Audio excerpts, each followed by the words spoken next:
I started to do that and some of the other things that he taught me. And 4 days before we left,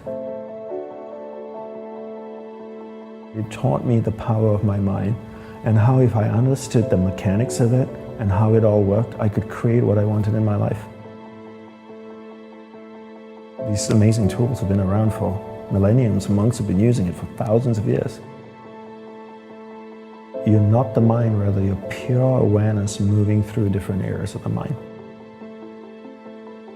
If you understand the mind, right, it works on pattern, right? Because right now my mind is shaped like this. And if I want to go to the next version of me, I need to break this, right, that mold, and then heat it up and then remold it again. And that process of breaking in order to reshape it is where I go, this is really difficult, this is painful, I don't really want to do this. And then it needs to reshape again.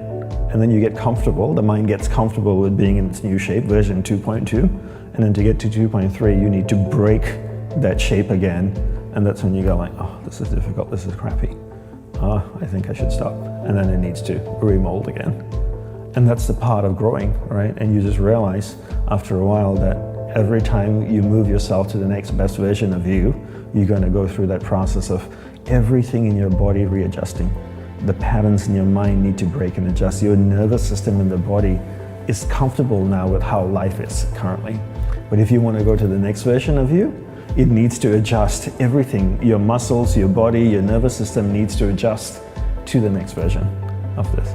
So he taught me how the mind works. He taught me about the power of affirmation, which we talked about on the previous episode, and how by using affirmation and I could create in my mind and shape my mind to attract the things I wanted into my life. But you have to understand, and then you have to have the desire, and that's how he trained me.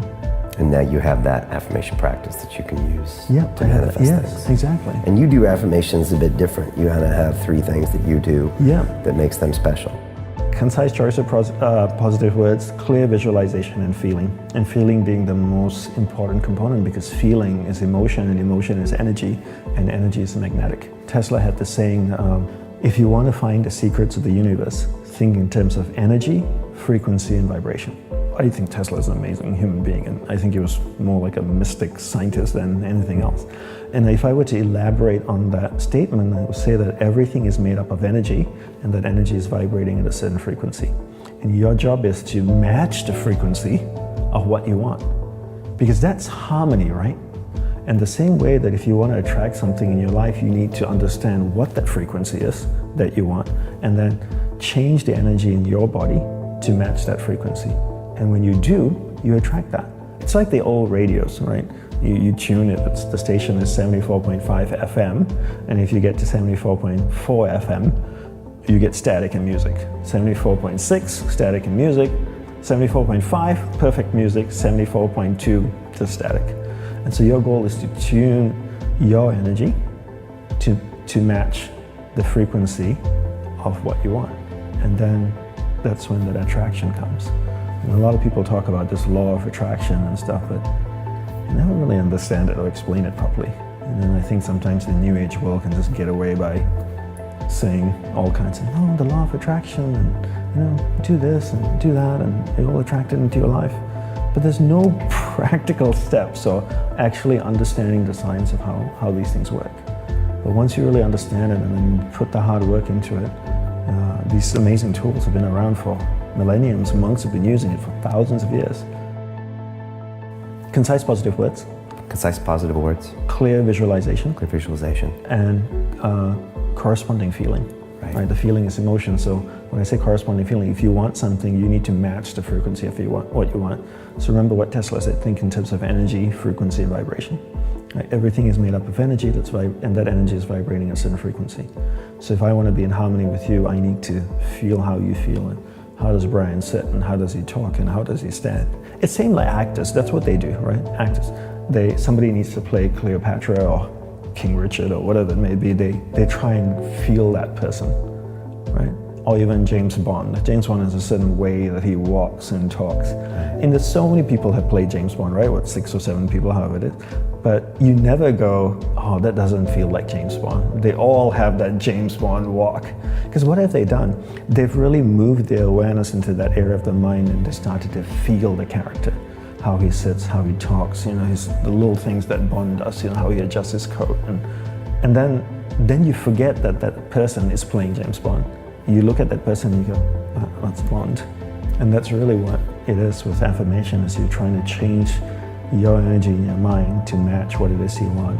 And when those two things are vibrating the same frequency, then you attract it. Think in terms of energy, frequency, vibration. Pull all the energy in one place, you change the frequency of that energy to the frequency you want, and then you send it back out again. And that's something that's never taught. And I always say to people, life is a manifestation of where you invest your energy. Whatever you put energy into will start to manifest in your life. So energy, the best way to look at energy is to look at energy the same way you look at water. So if I took a watering can and I watered a garden bed, would the weeds grow or the flowers grow? Both, right? Yeah. Because water can't tell the difference between the weeds and flowers. Energy is the same way too. Whatever I put energy into will grow. If I put energy into something negative, it will grow. If I put energy into something positive, it will grow. Energy has no ability to discriminate between positive and negative. Whatever I put energy into will grow. So your life is a manifestation of where you put your energy into, where you invest your energy. So the more energy you invest into something, the more it will grow. How do you manage energy? So first step, stop hemorrhaging energy. Second step, conserve it. Third step, accumulate. Take that accumulated energy and you invest it into what you want to grow in your life. You're not the mind, rather you're pure awareness moving through different areas of the mind. And I define concentration as my ability to keep my awareness on you for an extended period of time until I make a conscious choice to shift it to something else. So most people allow someone or something outside of them to control where their awareness goes. So I'm chatting with you, my phone goes bing, I pick it up, and my awareness gets dragged there. Another notification comes, my awareness goes there. I see a noise out there, I hear a noise out there, my awareness goes over there. Right? So my ability to keep my awareness on you or something for an extended period of time is my ability to concentrate. So the first step in teaching your children to concentrate is really teaching them about the separation of awareness and the mind. They're not the mind, rather the awareness moving within the mind. And once they understand this, then you define to them what concentration is, which is keeping awareness on one thing at a time. So if you practice distraction all the time, 10 hours a day, what do you become good after 6 months? Distraction. Anybody practicing anything for 10 hours a day becomes really good at it. And the truth is, with 24 hours in a day, most people sleep, 7, 8 hours? So you're awake for 16. And out of the 16 hours, are they only practicing distraction for 7 or 8 hours? Probably more like 13 or 14 hours a day of practicing distraction. Imagine if you practice playing the piano 14 hours a day, 7 days a week. How good would you be after 6 months? If you look at most people out there, they have mastered the art of distraction. But they don't even know that. That's they the don't thing. even know. Concentration is at the very core of all human endeavors and success. So concentration helps us to look within, first of all, be concentrated long enough to identify the positive strengths and the negative weaknesses, build the positive, work to change the negative, and then in order to change the negative, it's going to take time, and we need to stay concentrated long enough to keep working on it, to keep massaging it, So anyone can do anything they want to if they concentrate. You can. Your greatest contribution to humanity is your own self-realization, your own enlightenment. As you uplift yourself, you uplift everyone else around you. Fast forward 50 years from now, or 55 years from now, I can look back on my life on my deathbed and go, what an amazing life. I would not have traded it for anything in the world.